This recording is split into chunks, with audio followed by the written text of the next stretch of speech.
mencari apa namanya. Itu potensi yang ada pada diri manusia yang diciptakan oleh Allah, oleh Tuhan kepada kita, itu bukan dosa. Sebenarnya itu bukan Itu potensi yang ada pada diri kita. Untuk kita menjadi pemimpin di bumi, kita harus menaklukkan Kejadian 1:26, kita harus menaklukkan bumi. Bagaimana kita mau menaklukkan bumi kalau kita tidak bekerja? Jadi itu bukan dosa, Bang. Itu potensi yang ada pada diri manusia, berkesesuaian dengan alam kita bernama bumi, bukan di Eden. Kalau di Eden kita nggak perlu berusaha memang, karena itu surga. oleh sebab itu kan waktu masih di Taman Eden kan mereka tidak bekerja. Iya, karena itu surga. Di surga itu tidak ada orang bekerja, terma kenikmatan, tinggal menikmati.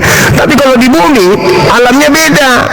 Nah, sedangkan Adam dicipta bukan untuk di Eden, dicipta untuk di bumi.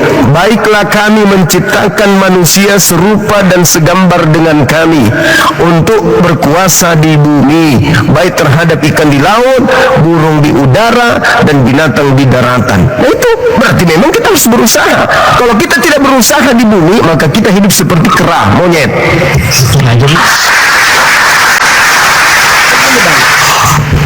Benar, Bang Zuma memang benar.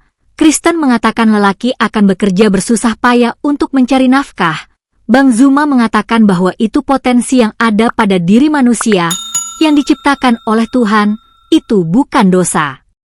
Kita sebagai khalifah atau untuk menjadi pemimpin di bumi, manusia harus menaklukkan alam semesta sesuai Kejadian 1 ayat 26, bagaimana kita menaklukkan bumi kalau kita tidak bekerja. Itu bukan dosa melainkan potensi yang ada pada kita. Kita berada di bumi bukan di Eden. Kalau di Eden manusia tidak perlu bekerja. Di surga tidak ada orang bekerja, tinggal menikmati. Kalau di bumi manusia tidak bekerja, kita akan seperti monyet. Agar pemirsa mendapatkan pemahaman yang benar, mari kita dengar pendapat Notebook LM.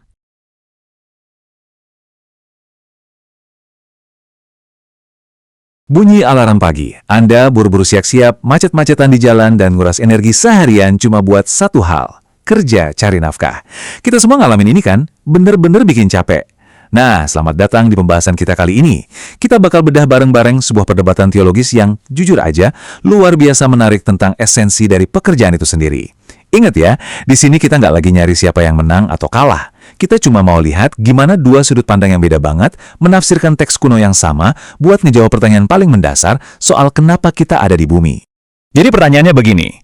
Apakah kerja keras sampai keringatan itu sebenarnya hukuman dari Tuhan, atau malah semacam superpower alias kekuatan utama kita sebagai manusia? Ini pertanyaan yang bakal terus kita bawa di pembahasan kali ini. Di satu sisi, ada yang ngelihat kelelahan dan keringat kita itu ibarat kutukan dari masa lalu.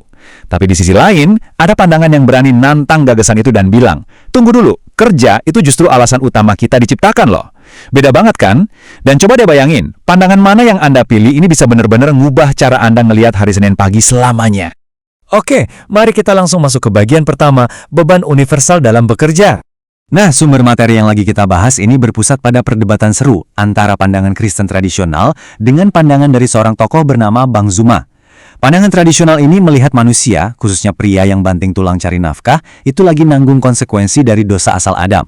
Jadi beban kerja ini dilihat sebagai warisan kututan. Tapi Bang Zuma masuk dan langsung motong pandangan ini. Dia berargumen kalau bekerja itu sama sekali bukan karena dosa. Bekerja itu justru sebuah potensi, semacam kemampuan luar biasa yang memang udah sengaja ditanamkan Tuhan ke dalam diri kita sejak awal mula diciptakan. Lanjut ke bagian 2, hukuman atau potensi manusia. Kalau kerja itu bukan hukuman, terus apa dong? Menurut argumen Bang Zuma, manusia itu diciptakan dengan peran yang super spesifik, yaitu sebagai khalifah atau pemimpin yang ditugaskan buat menaklukkan alam semesta. Yang bikin perdebatan ini makin menarik, kedua belah pihak ternyata merujuk ke teks dasar yang sama persis, yaitu Kitab Kejadian pasal 1. Fokus utamanya ada di kata perintah untuk berkuasa dan menaklukkan. Disinilah Bang Zuma melempar pertanyaan tajam, gimana caranya manusia bisa menaklukkan bumi dan menguasai alam semesta kalau nggak kerja? Ya kan? Pasti butuh usaha dan tenaga banget buat ngejalanin mandat kepemimpinan sebesar itu. Sekarang kita masuk ke bagian 3, mandat Kitab Kejadian. Dari teks kuno tadi, kita bisa narik sesuatu yang disebut logika fungsi manusia. Pikirin deh, kalau manusia dikasih tugas raksasa buat memimpin bumi, kita jelas nggak didesain buat cuma duduk-duduk santai. Ada urutan logisnya nih.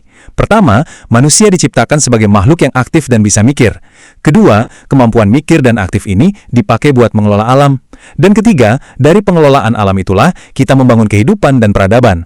Rentetan logika ini nunjukin kalau ngeluarin tenaga dan ngurus lingkungan itu emang udah jadi bagian dari rancangan aslinya, bukan kecelakaan, apalagi hukuman yang tiba-tiba muncul. Coba deh kita balik skenarionya. Bayangin kalau kita hidup di bumi, tapi nggak perlu kerja sama sekali. Apa yang terjadi? Kita nggak bakal bisa bercocok tanam, nggak ada rumah yang dibangun, kita nggak belajar hal baru, dan nggak akan pernah ada yang namanya peradaban. Bang Zuma menggarisbawahi logika ini. Kalau manusia nggak kerja di bumi, kita cuma bakal hidup ngikutin insting dasar aja, persis kayak hewan liar di hutan.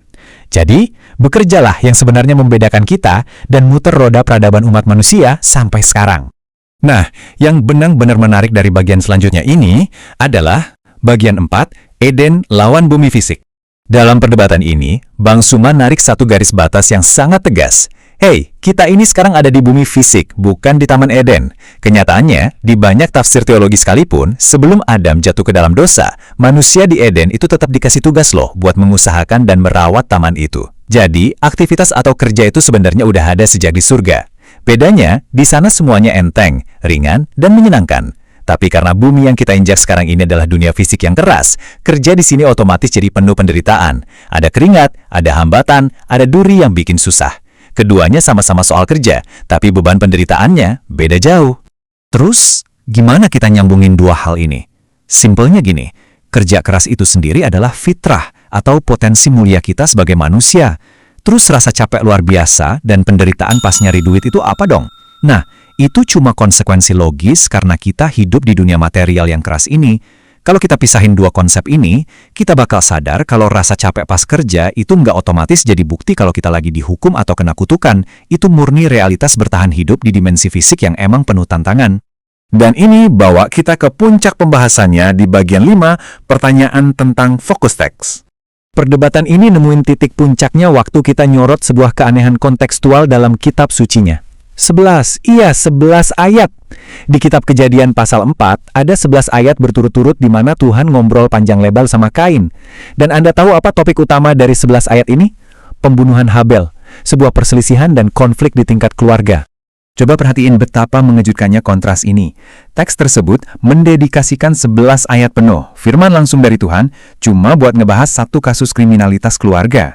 Tapi, giliran ngebahas konsep teologis raksasa kayak dosa asal, yang katanya jadi alasan kenapa miliaran manusia dihukum buat kerja keras seumur hidup, malah nggak ada satupun firman langsung yang ngejelasin itu secara eksplisit di bagian tersebut.